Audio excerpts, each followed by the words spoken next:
Welcome to the Social Engineer podcast, the Human Element Series, episode 151. I'm Chris Hadnaghi, the founder and CEO of Social Engineer LLC, as well as Innocent Lives Foundation and social-engineer.org, where we've been hosting this podcast since way back in 2009. Our sponsor for this episode is social-engineer.com. We're a trusted information security company specializing in our fully managed voice phishing and email phishing programs, as well as security assessments. We focus on the security threats that you've probably seen all over the news, like all the ransomware and horrible stories that we see everywhere. Our team of certified and trained social engineers is here to help you and your company stay secure, being able to use adversarial simulations so you can learn how to fight against these type of attacks and train your people to be more aware of the type of things that are happening out there. You can find out more on our website, social-engineer.com, and you can just reach out to us if you want any more information. Also, if you're interested in any of the topics that we talk about here today, or anything you've heard on previous podcasts, we have a Slack channel where we have over 1,000 people on there every day talking about pretexting and all different types of applications of human hacking and social engineering. You can get the link down in the show notes right below and check us out there and join us there in the Slack channel. We want to give a shout out to Clutch. If you don't know who they are, you should definitely go check them out. pro-rock.com, the best rock band on the planet Earth. They are the ones who give us the music for this beautiful podcast, so we're very happy to shout out to them. And of course, Neil being on the Innocent Lives Foundation board gives him a little special place in my heart too. And don't forget to check out the innocentlivesfoundation.org. You can see the amazing team there that's working really hard to unmask child predators, working with law enforcement to do so that way we can help at least put a dent in the crimes that are happening against children, especially now with the pandemic. Now, with all of that being said, let's get to our guest. I am really, really happy because this month we're joined by Michael Roderick. Michael is the CEO of Small Pond Enterprises. That company helps thoughtful givers become thought leaders. And the way he does that is he makes their brands referable. Did I say that right, or did I mess it up again? Yes, I did it right this time? Okay. I was messing that up before, so now I was overthinking it. He helps make their messaging very memorable, and then that makes their ideas unforgettable. He's also the host of his own podcast, which we encourage you to check out, Access to Anyone, which shows how you can get to know anyone you want in business, using some of the, in business or life, just using some of the principles that we talk about all the time here on this podcast, like time-tested relationship-building principles. We're going to talk about that today, too. And Michael's unique methodology comes from his own experience. Now, get this, started off as a high school teacher and ended up as a Broadway producer in under 2 years. Now, I don't know. There's so many questions just from that intro, Michael, that I don't even know where to start. Welcome to the show. Thank you so much for having me. I'm really excited to be here. Okay, so let's just start with the obvious one. High school teacher. Where did that come from, and what were you teaching? Yeah, so I taught here in New York City at an all-boys Catholic high school on the Lower East Side of Manhattan called LaSalle Academy. So I moved here from Rhode Island, which is a very, very tiny place, and came to the city and got offered this job basically to teach high school English and also to run the drama program at the school. And first time sort of coming to the city, not really knowing anyone. It's actually where the name of the company came from, because in Rhode Island, a bunch of people had said to me, here you're a big fish in a small pond. You go to New York and nobody's going to know you. And I said, I'm going to go to New York and create my own small pond. And that's what I did. That's awesome.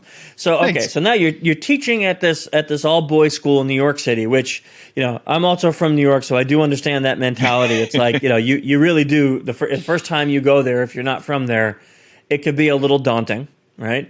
And you have this idea that you want to become a producer. How Yes. does that even come about when you're teaching drama in high school? How did you go, no, Broadway is my next stop? Yeah.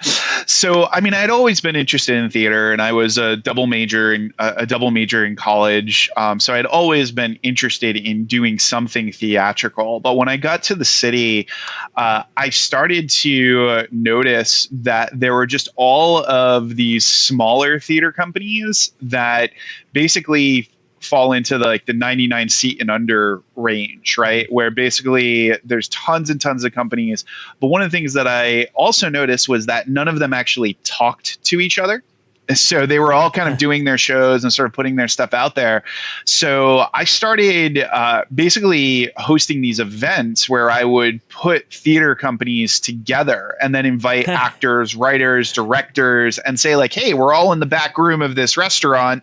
I'm raising money for one of my shows, donate $5, $10 to us and come meet 30, 40 different theater companies. And a lot of people came to that, right? A lot of people were really interested in it. And from there, I started to have people at the higher levels of theater start attending these events. So I started to get the New York Musical Theater Festival folks came in, and a bunch of other people who were started working on like the off-Broadway level. And every once in a while you'd have some people from Broadway. So I was getting my master's in educational theater from NYU. And basically we're like next door to Tisch, right? Yeah. And that's all of the actors, right? That's all of the actors who are trying to sort of, get their projects off the ground.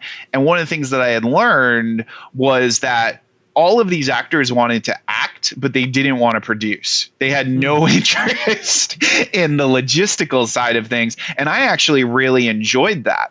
So what I did was I became the producer for a lot of these smaller shows. And because of that, and because I was hosting these events and I was raising all this money, I had built a name for myself in the industry to the point where people were just like always kind of talking about me and sort of sharing, about my company at the time. At the time, the smaller theater company was called Small Pond Entertainment. And basically I was always sort of, my name was coming up kind of again and again and again within that world. And one of the things that I found out was that Broadway especially basically just had like a traditional structure, right? So the way that Broadway works is that you find producers who are raising money, and then you go to those producers and you say, can I raise money for you? But what was interesting about this was that most producers, what I had learned was that most producers were focused on credit.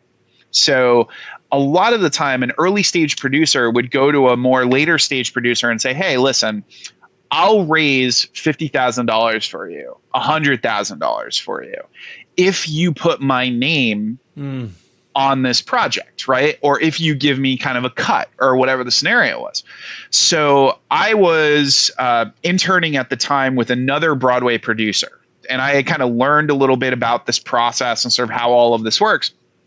And when I learned about this, I said, what if I just ask producers if I can raise money for them and not ask for credit? So I just kind of went to some producers and I said, listen, I don't even know if I'm going to be able to do this, but I'm willing to try. So if you're willing to give me paperwork, I'm willing to go out and see if I can get people to invest in these shows. I can't promise anything, but I'm willing to test it out, because what I wanted to do was I wanted to get better at raising money. That's what I cared about, right? Like I wanted to figure out how to be really good at raising the money. So I went to a bunch of producers. I said, I don't need credit. And a number of them basically just gave me their paperwork because it was like no harm, no foul. But the interesting part about that was now when I went to anybody who was an investor, unlike a lot of my colleagues who are just trying to sell one show, I had a portfolio. So I can basically say to them, listen, if you're not interested in this one, you might be interested in these 3 or 4 other ones. So I actually ended up raising a bunch of money on a bunch of different shows, being kind of behind the scenes. And because I had built so much credibility in that fundraising side of things, one of the other producers came to me and said, if you can raise this much, we'd love to give you credit on this particular show. And that's really how I got my first opportunity to raise money on the Scottsboro Boys, which was my first official Broadway project. Okay, so there's a lot to unpack there. Was this a plan of yours, or was this kind of like you just did it and then it worked out? Yeah, so it was kind of a combination. Because I had a plan where I was like, I want to sort of rise in the ranks of this, of this industry. So I understood kind of the overarching concept, right? But everything that I was doing, I was basically reflecting on and then adjusting as I went. So one of the things I learned in education was this plan, act, reflect model, right? Mm-hmm. So you plan your lesson, you do it with your students, you see whether or not it goes well or whether or not it tanks, and then you reflect on it and you say, okay, well, what could I do better? So a lot of the time what I would do is I'd start the fundraising process and I would go through that experience and then say, okay, that went well, somebody decided to invest, or that didn't go well, somebody decided not to invest. And I would sit down afterwards and say, okay, what worked and what didn't, and what could I do differently next time, and how can I start to think differently about these elements? So it wasn't like I sat there and said, okay, my plan is to not take credit. My plan is to, and sort of methodically broke it all down. It was looking back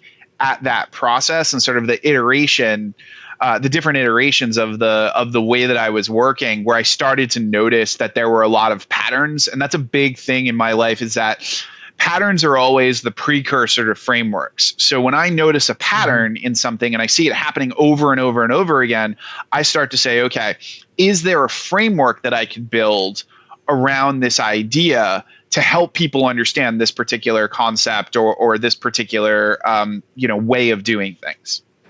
But I guess the thing that kind of like I really want to understand is you were giving these people something they really needed, which was help raising money. But with literally no ask in return. Yeah. And so that's such a powerful principle. Like when you look at Robert Cialdini's work and influence, or Dreek's work and rapport building, you see that this is going to make such a psychological bond between you and this person, because you are literally saying, I'm going to go do this, and maybe I'll get something, maybe I won't, but you owe me nothing for trying. Why? Why the heck would you do that? There's no money in it for you. There's no glory. There's no fame. There's no recognition. Yeah. And ultimately it comes down to this aspect of like, I have always been obsessed with solving problems and connecting people. Like that's what I've always cared about. That's what I've always loved to do. So for me, the reward was this aspect of solving the problem and the social interaction side of it, right? Like that ability to basically meet new people and to test out this theory about how am I going to raise this money? Like, and you mentioned Cialdini's influence. I remember reading Influence and saying, how do these principles apply in raising money? Right. And I would look at each of these concepts and say, okay, how do they apply when I'm raising money? And I would test things and then say like, okay, well, let me try this and see like, how does that go? And sort of what does that process look like? So for me, it wasn't this aspect of like, I want the, I want the fame, I want the fortune. For me, it was about my like insatiable curiosity. Like I was just like, I need to understand this on a deeper level. So I was getting a reward by being able to sort of do that work and kind of learn that particular process. But there wasn't this aspect of, I'm going to do this and then they're going to give this, they're going to give this to me. And when I look back at just even when I was in high school, like I created a Battle of the Bands fundraiser for our school's English department. I worked on lots of different projects that really didn't have to do with any sort of like major benefit to me. I was always sort of interested in sort of how does this help the industry or the world? Like, how does this help sort of a larger group of people? I've always been motivated by that idea of sort of how does this help more people or an industry as a whole, as opposed to being like, well, how does this benefit me? So you mentioned before that when you started that process that you tried to create duplicatable processes so you can create a framework. So what framework did you create in getting to know people out of that experience? Yeah, I mean, I created so many frameworks. It's not even funny. But the one that became the most popular was the concept of DIME, which is 4 ways to ask for things. So there's direct, indirect, mutually beneficial, and extraordinary. So direct asking is the aspect of I just say directly to you, will you do this thing for me? And the interesting dynamic of a direct ask is that it engages the primitive part of the brain, especially if we're just meeting each other for the first time. So it's like we're in the wild. And if I ask you directly for something, your primitive brain is like, you're trying to steal my food. And I have that same sort of high level of anxiety. And the thing that I noticed was that the direct ask in initial interactions was the absolute least effective way to do it, right? So I learned very, very quickly that I didn't say, can you introduce me to investors so they can invest in my Broadway show? Or, hey, will you invest in this Broadway show? Right? I learned that was not a very effective way sort of immediately, right? So that led me to the idea of the indirect, which is a very, very fascinating type of scenario. Because in an indirect ask, what I do is I present you with a problem and I invite you to become a thought partner in helping me solve the problem. So when I do it that way, the brain goes from fight or flight up to the level of reasoning, because it's very hard to say yes or no to a question that has that sort of problem solving capacity in it, right? And there's also that IKEA effect element, right? Where if you're helping me sort of co-create the solution, now you're actually a lot more bought in to the whole, to the whole scenario. So what I would do is with a lot of producers and investors, I would go to them and say, I'm actually very, very new in this. I'm really not, this is, the very beginning stages for me. So I'm actually curious, what do you think of this particular property? Like if you were me, would you be selling this? Would you be even like, what is this a viable, product basically? Yeah. And the interesting thing is that a lot of the time they say, well, let me see, or let me take a look, and I'm, willing to give you some advice or sort of give you some thoughts on it. And sometimes they would become investors, right? But then there was the other aspect and the sort of less complicated version of the indirect ask, where I would basically say, like, I'm raising money on this, and I know that this isn't for you. Like, I know this probably isn't the type of thing that fits for you, but can you think of anyone who this might actually be a fit for? Yeah. And there's that whole dynamic of like, we have this desire a lot of the time to look good in front of others, right? Like it's a very, very strong, motivator. And it's actually something that I talk about a lot when I talk about referability. And the thing is, if we get the opportunity to be the hero, we're like so bought in to that, to that particular idea. So a lot of the time I'd present these scenarios in which I sort of just gave people, like I almost like handed them a cape, right?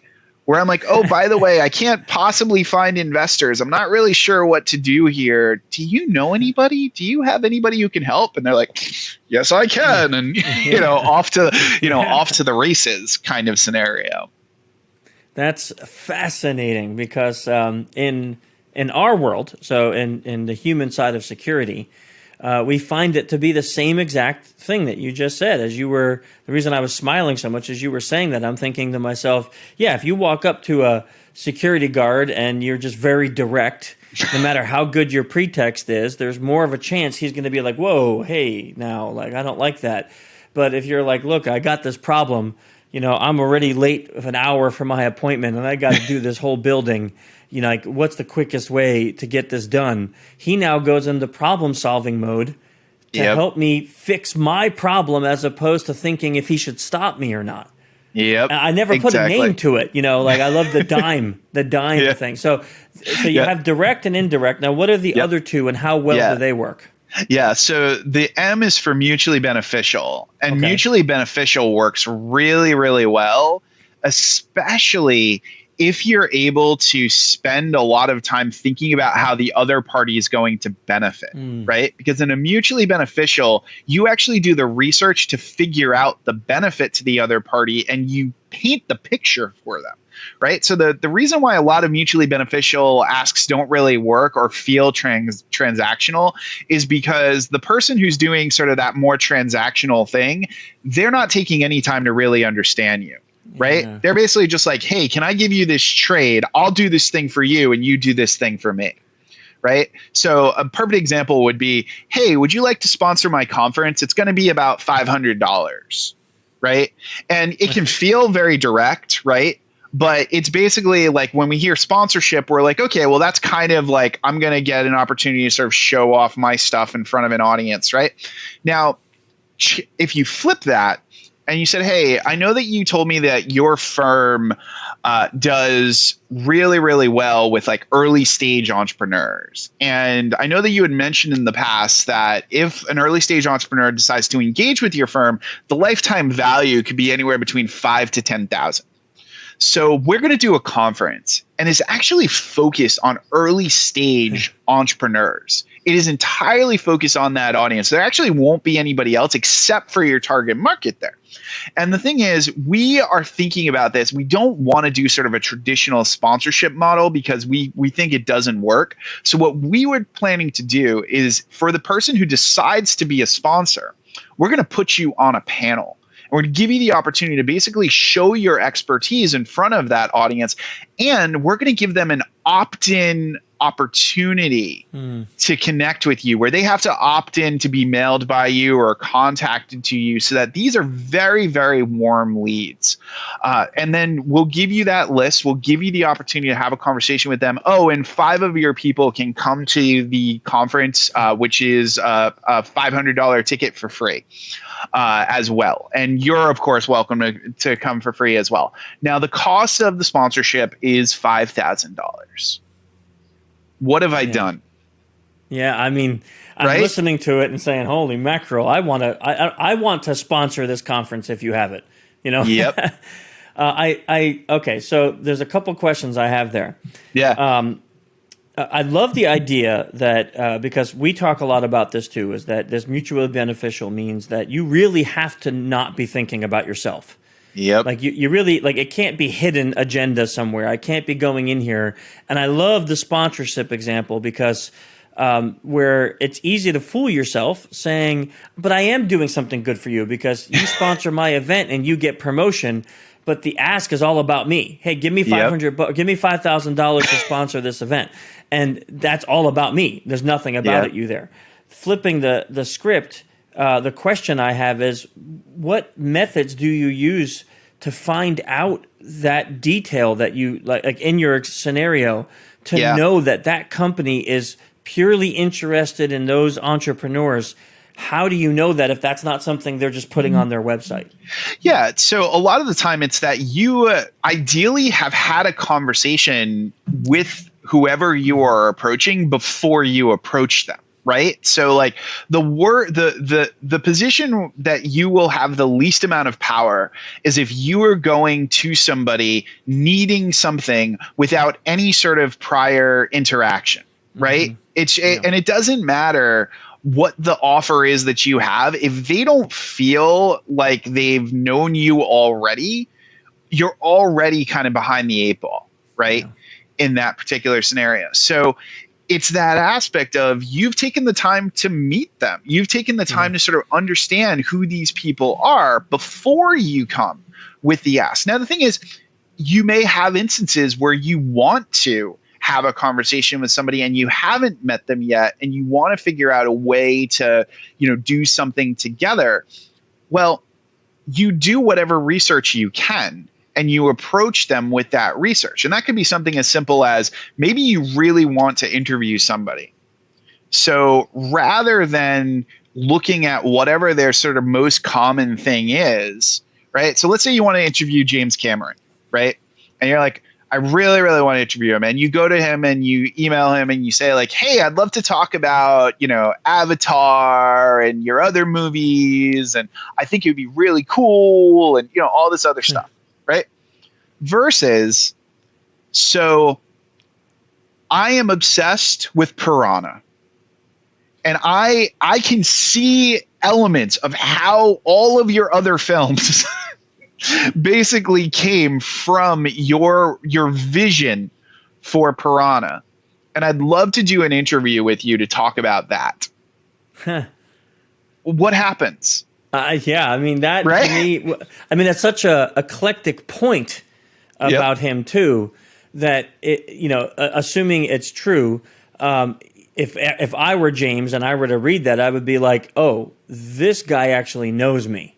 Yep. Like he actually knows me and he wants to talk about something that other people are not. Like everyone wants to talk about Avatar. Yep. But nobody's asking me that question. Exactly. And that intrigues me. Yeah. And the point that you just made, which is so important, is if it's true. Right? Because that's the mistake I see too many people make. Like there are people who will reach out to me and they know that I like comic books, right? But they will just sort of like do like the biggest like surface type of thing and try to talk to me about, DC. And when I am clearly, if you read anything I write, a Marvel person, right? And it's that type of thing where it's like you take that little extra time to do the research and then you reach out with your individual curiosity, right? Like your curiosity, the thing that you're curious about that really does actually light you up. You're far more likely to have a response because people can see that like you really get it. You've taken the time to understand this. And I think the mistake that I see a lot of people make within this is they read something somewhere, right, where it says, oh, well, talk about something that they, that they like. And then they just come off sounding like, a total poser. And you're just like, okay, fine. Yeah, whatever. Yeah, either you're a poser or you're a stalker, right? Yes, and either one isn't good. Either one is not good. It's like, how was that steak you had last night? That's not good either. That okay. This is fascinating. So what's the E? So the E is one of the most interesting ones because the E is this ask that is so different than any other ask. And I would argue that this ask is one of the most important and one of the most powerful for any career. Like if you are trying to jump forward, if you're trying to make any kind of successful leap, this ask is the one.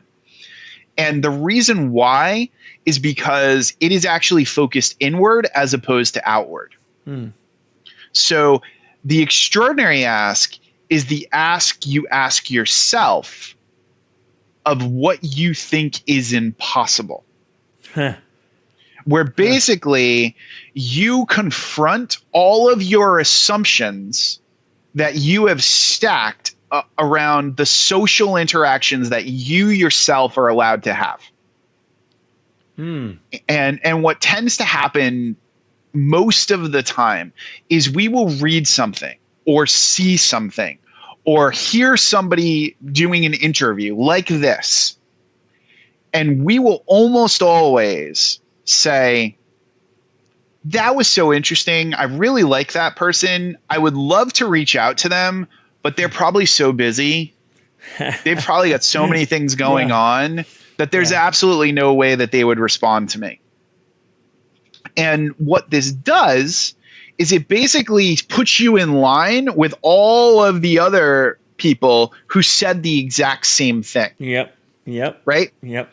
And going back to my Broadway background, the reason why I got to know Broadway producers was because I asked this thing of myself at a party. So I went to a panel discussion, and there were a bunch of Broadway producers on that panel. And I knew the person who owned the theater. And at the end of that panel, everybody was crowding around that panel. And she leaned over to me and she said, you know, everybody's trying to get it, you know, the ear of these producers, but they're all going to be at our Christmas party. And about a week later, she emails me an invite to the Christmas party. Now, I've got a show that night, but I've got about half hour before before I have to run off to the show. So I get there, and it's crowded, and there's one of those producers in the corner, and she's talking to somebody else. And at the time, the idea of interrupting another person's conversation was the most terrifying thing I've ever I could considered. Picture it, right? Yeah. So I'm thinking, I don't want to interrupt. I feel so awkward, but I've only got, you know, another 10 minutes here. Like, what am I going to do? And then I basically asked myself, like, what is the absolute worst that could happen in this scenario? And what is the absolute best thing that can happen in this scenario? Can I live with both? Yeah. And then I went over there. How did you interrupt? I'm very curious. Like, how did you interrupt that conversation? Yeah. So I said, I'm so sorry to interrupt. Right. So I basically just I said, I am so sorry to interrupt, but I saw you on this panel. And I was just so interested in producing and thought that you had so many interesting things to say about the industry and where things are going. And she stopped me and said, "So, and what do you do? Like, what's your work?" I said, "Well, you know, I am a producer, but I also teach high school." And she latched onto high school like nobody's business and started asking me about being a teacher and like all these different types of things. And about a couple minutes into the conversation, she said, "What are you doing tomorrow night?" And I said, "Well, I'm on the wait list for a show." "Why?" And she said, "You're coming with me. There's a gathering of Broadway League professionals. It's a little cocktail party, and I would love for you to join me." So if you had not done the extraordinary, you would not have gotten invited to that event. Exactly. And it's the same thing. Like, it is one of these things. So there's a mindset that I often will tell people about that I think helps with any kind of extraordinary ask, because we all have them. We all have these instances where I'm basically like, oh my God, I'm afraid to reach out to this person, or I'm concerned about reaching out to this person, whatever it is. And I call it the tennis novice versus the tennis pro. So a tennis novice misses a shot, and usually the game is over because they're in their head now. And they're like, oh man, I missed the shot. What do I do now? And all these different types of things. And the reason for that is that the tennis novice is a slave to the product. If they don't get the thing that they want, if they don't get the product, it's done, and they are crushed and they are destroyed in many cases. Whereas the tennis pro misses a shot and says, okay, I missed a shot. Where was I standing? Where was the other person standing? What can I learn? What can I do now? And even if the tennis pro loses, completely just like whiffs it and just does not do well, they will then go back and look, and they will come back to whatever the next event is, and they will have learned from their mistakes, and they will do better each time. Mm-hmm. Why? Yeah. Because the tennis pro is a student of the process. Yeah. And when you make yourself a student of the process instead of a slave to the product, failure is no longer failure. It's simply new information. Yeah, I love that point. I've applied that my whole career, which is what helped me start all of this, is because I did it at first, look at my failures as failures. But then when I started to view them exactly as you said, is that what can I learn from that? Like, why do I never want that to happen again? That situation sucked. So what can I do to never let that happen again? And I would look at it and go, oh, wait, I could change these two things. Let me go try that. And I would try it and not do the two things, and then it would be different. And I'm like, yes. And then I would write a framework around this. And I never really had the process labeled as you have labeled it. So that's fascinating to me. As I'm listening to you, I'm thinking, oh, I've done this. Yeah, I've done this, and this has been an integral part of my life and my industry and my business and what I teach others now. Yeah, because of that. And part of it, even like thinking through, like I'm teaching at a university, and I get asked this question. And I remember just last semester, a couple students asked me this question about, well, what happens if you get caught? And I'm like, great. So there's two ways to think about it. If you get caught, that means the company was secure, so you did something right in teaching them. And second, you can look at getting caught about how you could fix it for next time to see if you could do better.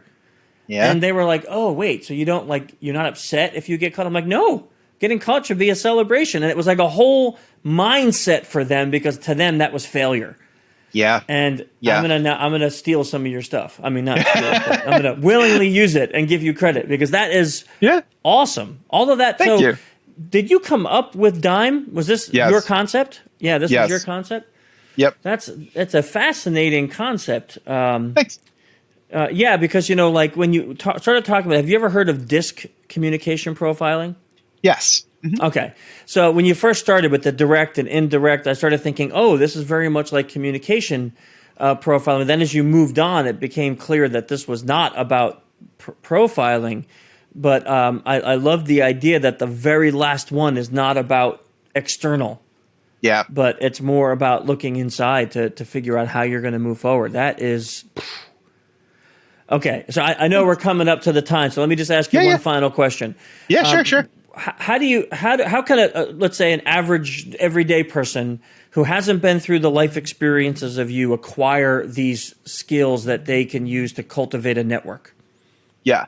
So ultimately, what it really comes down to is having conversations with other people. And I think the fastest way for you to build a network is to do the thing that 99% of people will not do, which is host your own. Like everybody loves to be a guest. Yeah. Everybody loves to be a guest, but it takes work and it takes effort to be the host.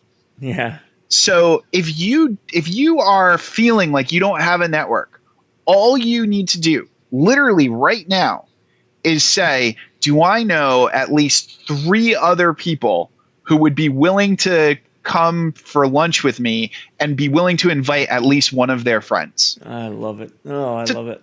Talk about whatever. In your industry or wherever the scenario is. And it engages that, there's that concept of the strength of weak ties, right? The idea that your strongest results often come from your weakest connections, right? Mm-hmm. People that barely know you are often the ones who have the networks that you don't have and are able to help you the most.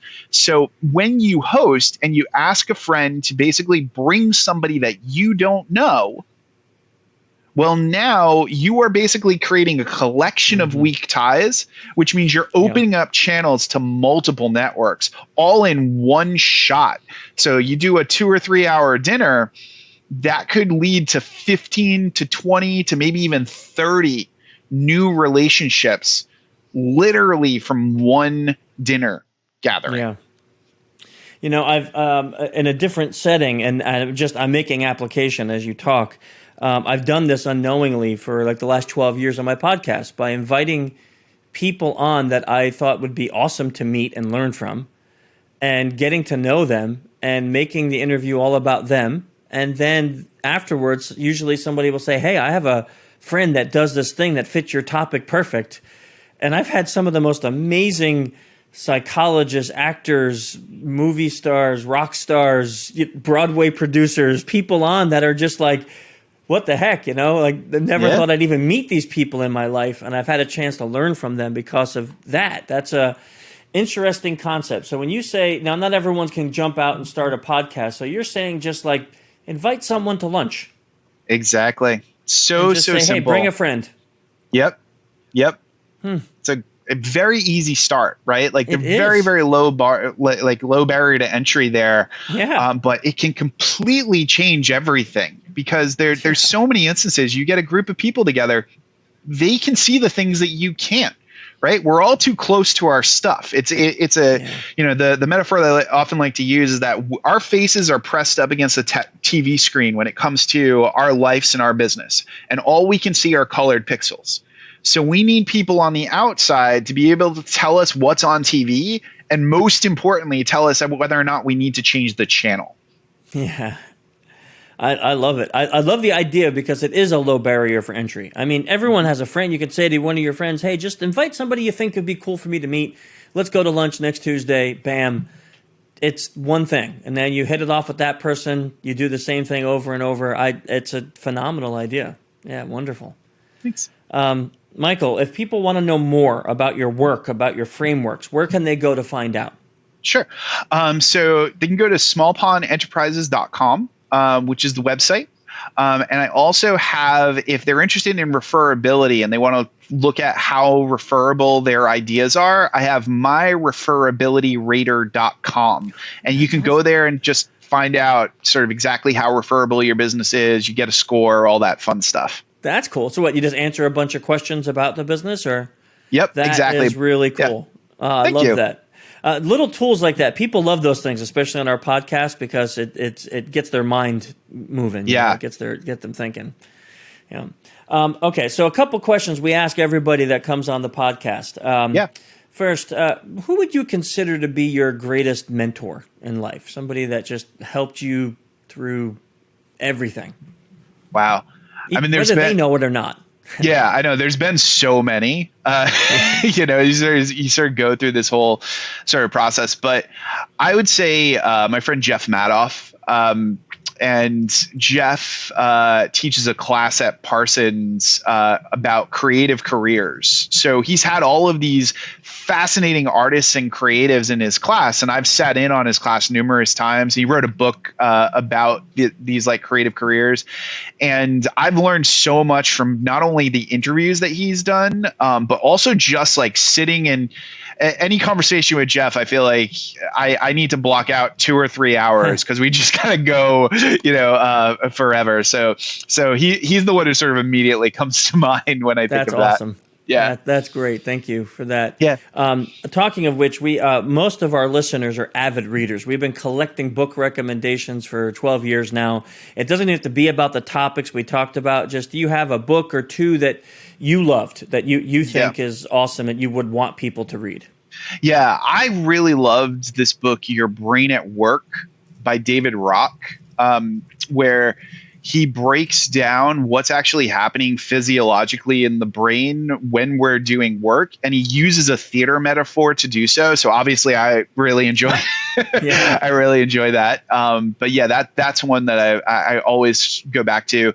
And then there's another one called Breakthrough Advertising by Eugene Schwartz, which really breaks down this whole aspect of how advertising has evolved and how in the early stages we were able to just sort of put up a 50% off sign and everything was totally fine. And now we have to be so much more thoughtful about how we sell.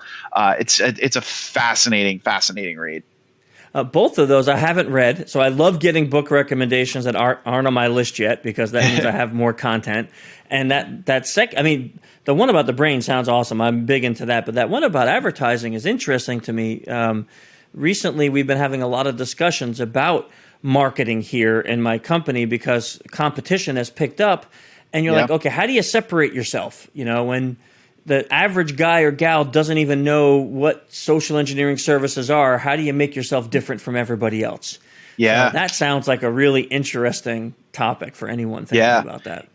Yeah, there's a lot of great stuff in there that will help you think through that particular, that particular idea.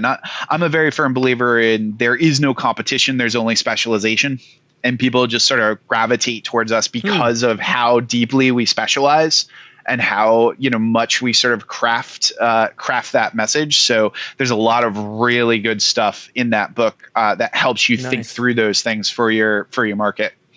I love it. Oh, man, I can't thank you enough, Michael, for joining today. Yeah. This was fascinating. I love the acronym, and I took a lot of notes while you were talking, so we're going to put those in the show notes, and I just can't thank you enough for coming by. Yeah, thank you so much for having me. This was an absolute blast. Yeah, it was for me too. Thank you. Thanks. And next time on the Human Element series, we'll be joined by Dr. Courtney Warren. So that will be next month. Feel free to check out social-engineer.org for all information about social engineering, social-engineer.com, and the InnocentLivesFoundation.org. And we'll have all the websites that Michael mentioned that you can follow him on, and as well as his Facebook and LinkedIn profiles and Twitter profiles, all in the show notes. So hop on down there if you want to get any of those links and direct links to the books that he recommended too. And if nothing else, we'll see you next month on the show. Thanks. See ya.